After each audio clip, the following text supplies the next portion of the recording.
All right, y'all. Hit the like button, follow, subscribe, enjoy the podcast.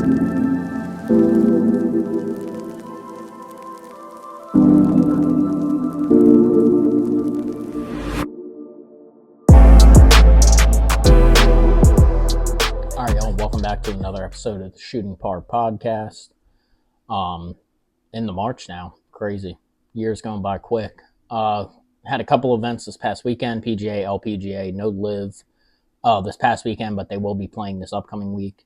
And then TGL had 3 matches again this past week. A couple of teams clinched their playoff spots, and then they'll have 3 more matches this upcoming week, kind of figure out the rest of the playoffs. And a little bit of news for the Open Championship and whatnot. So we'll jump right into it with this past week's events. So PGA, you had the Cognizant Classic in Palm Beaches, PGA National Course, Palm Beach Gardens, Florida. Joe Highsmith won it at minus 19. Jacob Bridgman and JJ Spawn at minus 17 in second. And then Max McGreevy and Ben Griffith tied for fourth with minus 16. So Joe Highsmith went from cut line to champion in this tournament. It was kind of crazy. He had a 5-foot comebacker on the 18th after blowing his birdie try past the hole on or in round 2. He ends up hitting that 5-foot comebacker, makes the cut, and never looked back, shooting 64-64 to come out of damn near nowhere to win his first PGA Tour sanctioned win. So it was really cool to see. Jacob Bridgman played well. Also kind of came out of nowhere that last day, jumping up 22 spots in that final round with his 7 under to finish in second place. Played okay the first 3 rounds, 68, 68, 67, before going 7 under 64 for that final day. So yeah, he played really well the final day, played okay before that. JJ Spawn had his best round in round 1. He went 7 under 64 before going 70, 67, 66 to finish out the tournament. So he didn't play great after that initial 7 under. But I think everyone knows the round of the tournament came in that first round. Jake Knapp, absolutely ridiculous first round, shooting a 59, 12 under. But he just kind of faltered from then on out. Shooting 1 under the next day, 1 under 70, and then finishing out with a 68-72 in rounds 3 and 4 to tie, or to end up in a tie for 6th at 15 under. Again, very disappointing in the end for him. I mean, he had a chance to run away with it, or at least it looked like it after his first round, and then just completely fell apart. I mean, he had a 12 under for that first round. Winning score was only 7 better than that. So he couldn't get 7 under for the next 3 rounds. So pretty disappointing by him, but it is what it is. Joe Highsmith, again, went from the cut line to champion. Like, that's a hell of a tournament, hell of a way to finish it. Great way to win your first ever PGA sanctioned win, too. I mean, to go from almost missing the cut to winning the whole thing after the next 2 rounds. He also shot 14 under the next 2 rounds. So he played out of his mind the final 2 days. And then a side note, speaking of the cut, Luke Clanton earned his tour card. He made the cut this past weekend. It's good for him. We've been talking about him. He's been close to getting that tour card. He needed 1 more point, just had to make a cut. Now he doesn't have to worry about getting sponsorship exemptions into tournaments or when his next tournament's going to come or anything like that to try and earn it. He's now earned it, so now he can relax, enjoy his last semester in college with his teammates. You know, they're going to be chasing the national championship. That's what he said he wants to do. Before he officially ends his amateur careers, he wants to win that national championship. So them down in Florida State, hopefully they can at least get into the tournament there and, you know, potentially give him a chance to go after the national title. He's an exciting player to watch, and if he can get into that national title contention, it'd be a lot of fun to see him kind of playing in that tournament, especially after, finally getting his tour card and going pro probably after the spring season. Um, but yeah, outside of that, you had the LPGA. It was the HSBC Women's World Championship, Sentosa Golf Club in Singapore. Lydia Ko won it at -13. Ayaka Faru and Gino Thidikul came in second, -9. And then Jin Hee Im, Gabby Lopez, Charlie Hull, -7, tied for fourth. 2024 gold medalist Lydia Ko finally conquered the Women's World Championship in her 11th start there. So played pretty well. She went 1 under in round 1 and then 5 under round 2. And she had a back and forth round 3, but she ended up 4 under. She had a lot of bogeys and birdies. She was kind of all over the place, and then finished it out with a 3 under in the final round, despite some nervy moments on the back nine. She had a couple of bogeys, but got a couple of birdies to negate those. Thidikul, who came in second, or tied for second, had a little bit of pressure on her. Wasn't able to consistently keep it going, but she has been also extremely impressive. She's been off to a tremendous start this season, and it's kind of building off of last season. She now has 9 consecutive top 10 finishes. I'm thinking that she's going to have an impressive 2025 here if she can keep this going. She's obviously been playing out of her mind at the end of the 24 season, now the beginning of the 25 season. So, she is the world number 2 for a reason. But she played another great tournament. Faru, Im, Lopez, and Hull all played well, but never seemed to have any real pressure on Lydia Ko in that final round. Hull was only 1 stroke behind Ko entering Sunday, but she faltered completely, shooting a disappointing 74. So she fell down the leaderboard there. And then Im actually shot the day's best score on Sunday with a 67.5 under.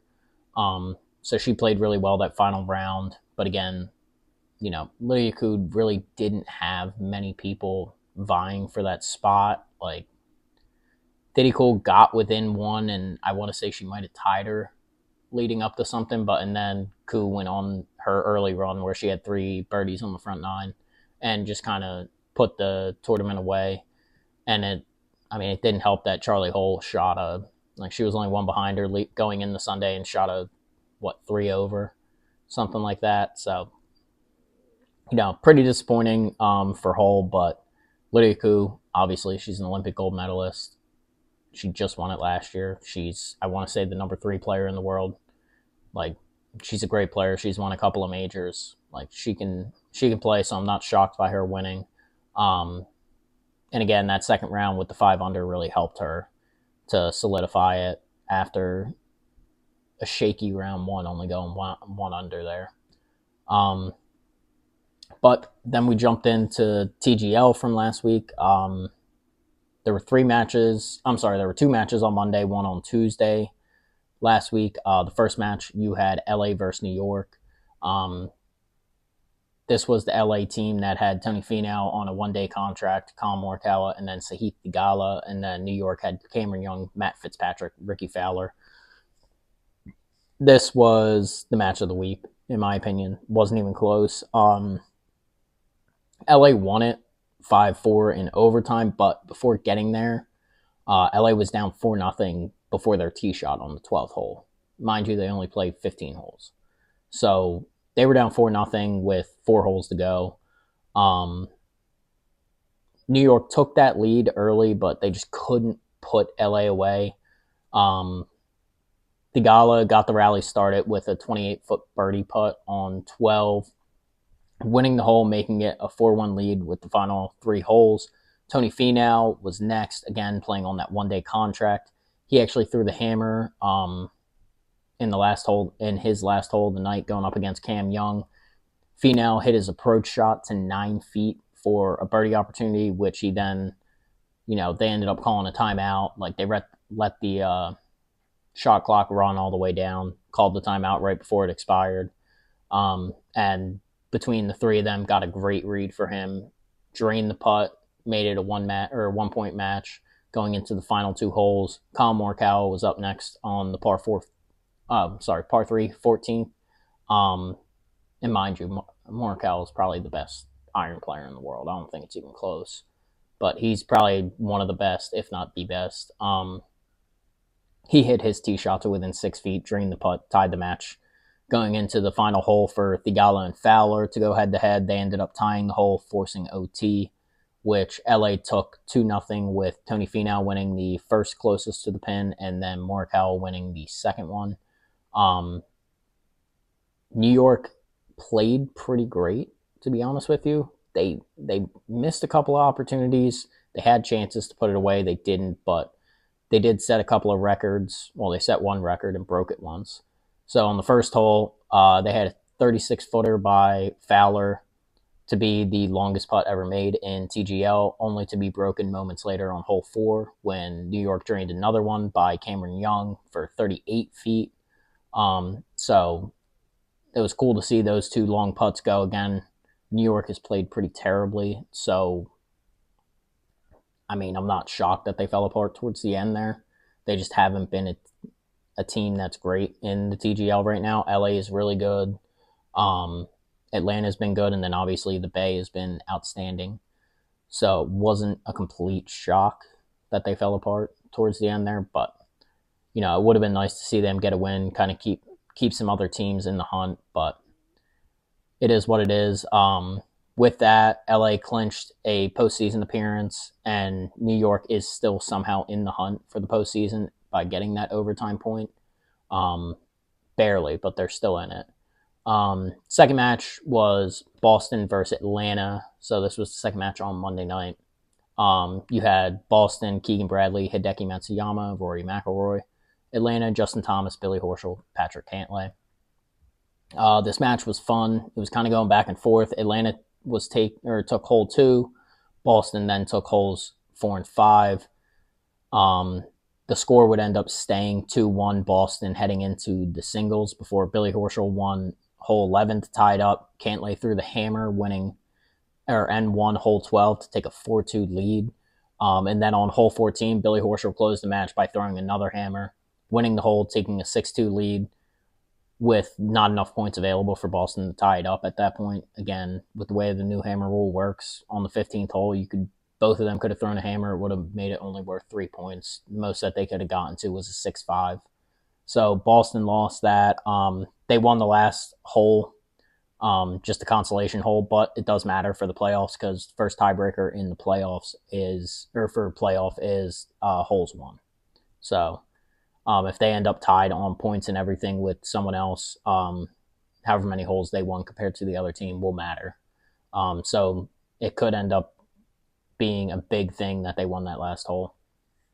But I do feel a little bit for Boston. They've had a pretty unlucky season. They've been good and they've always been close, but they're just never able to get that win. So it's brutal for them, but I mean, we're going to probably end up with a playoffs with Boston and Jupiter both being the first two teams out, and Rory and Tiger not even in the playoffs of the league that they created, which is crazy to think about. But Atlanta clinched their playoff spot with that win too, so you already have Atlanta and LA in it. And then with LA winning over New York, that also clinched the Bay's spot, so you already have 3 of the 4 teams already in. But the Bay did play on Tuesday night. So Tuesday night's matchup was the Bay versus Jupiter. You had Minwoo Lee, Shane Lowry, Wyndham Clark for the Bay. Jupiter, you had Tom Kim, Kevin Kistner, Max Homa. I mean, the Bay stayed undefeated. They beat a tigerless Jupiter team, 6-3. It was kind of a close match. The Bay took the lead on hole 3, and then Jupiter tied it up on hole 5. Bay won hole 6, making it 2-1, heading into the 9th hole, which is pretty much when everything changed. Tom Kim hit a solid second shot on that hole, leading Jupiter to throw the hammer. Bay accepted it, and then Lee hit a dart from 258, leaving Bay just 6 feet for their eagle, so they turned around and they threw the hammer, which was also accepted, making the hole worth 3 points. Lowry drained the putt, and just like that, you went from a 2-1 match potentially going into singles to a 5-1 lead for the Bay going into singles, which pretty much solidified the win. In singles, Jupiter tried their best amount of comeback, wasn't enough. They only won 2 holes before losing the final hole, ending the match 6-3. Jupiter needs a ridiculous amount of help, but it all starts with them.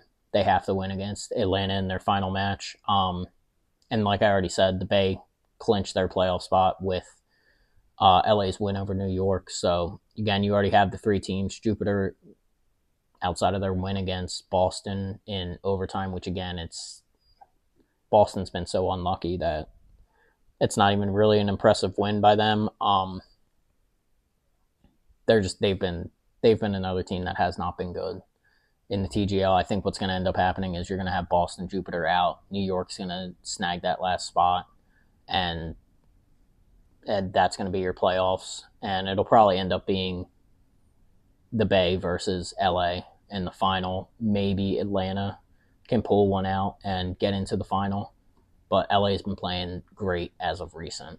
And I think that big comeback by them, being down 4-0 going into the final 4 holes, that's going to give them a lot of momentum heading into the final couple of weeks here before the playoffs. But this week, we do have 2 matches on Monday, 1 on Tuesday. I'm hoping to get this thing out before the first match on Monday starts, but I probably won't. First match is LA versus the Bay at 3 p.m. Eastern. LA has Tommy Fleetwood, Colin Morikawa, Sahith Theegala, and then the Bay has Minwoo Lee, Shane Lowry, Wyndham Clark. Second match, you have Boston versus New York at 7 p.m. Eastern. Boston has Rory, Keegan Bradley, Adam Scott going up against New York, who has Cameron Young, Ricky Fowler, Xander Schauffele making his return after his injuries. And then Tuesday's match, you'll have Jupiter versus Atlanta at 7 p.m. Eastern. You'll have, for Jupiter, Tom Kim, Tiger Woods, Max Homa, so Tiger's back in there. And then Atlanta, you'll have Billy Horschel, Lucas Glover, and then Nick Dunlap on a 1-day contract playing for them. So it'll be cool to see the young kid get out there, play a little bit in TGL. He said he wanted to. So it'll be fun to watch him go out and play. But outside of that, we'll jump into golf news for this past week. All right, golf news past week. Didn't find much going on, but I did see a pretty cool story. Ryan Peake, who won the New Zealand Open. It's crazy that he won it because he really changed his life around. So I was just reading all about this guy. So he was a promising amateur, but at that same time, he was also a member of a outlaw biker group down in Australia. And in 2014, he was convicted of assault and sentenced to 7 years in prison. Richie Smith, a golf instructor from down there, reached out to Peake about a year before his release and had him going through stretching and golf-specific training while still behind bars. And then as part of the minimum security prisons reintegration program, Peake earned temporary releases where he'd go hit balls at Lakelands Country Club just north of Perth. And then in his final few weeks before regaining his freedom, Peake won a tournament at Lakelands, though his 72-hour allowance had nearly expired. So he left before the trophy ceremony saying, "Enjoy the night, boys. I'm going back to prison." And then after his release in 2019, he left the biker group that he was in, dove right into playing professional golf, playing in pro-ams, qualifying tournaments, spot starts on the PGA Tour Australia, Asia, I think is how you say it, for a few years. And then he actually earned his full membership on the Australian main tour for the 2024-2025 season. So it was really cool to see like kind of how he just completely flipped and turned his life all around after being in prison for, I think it was 5 years he ended up being in. I don't think he served the entire 7-year sentence. But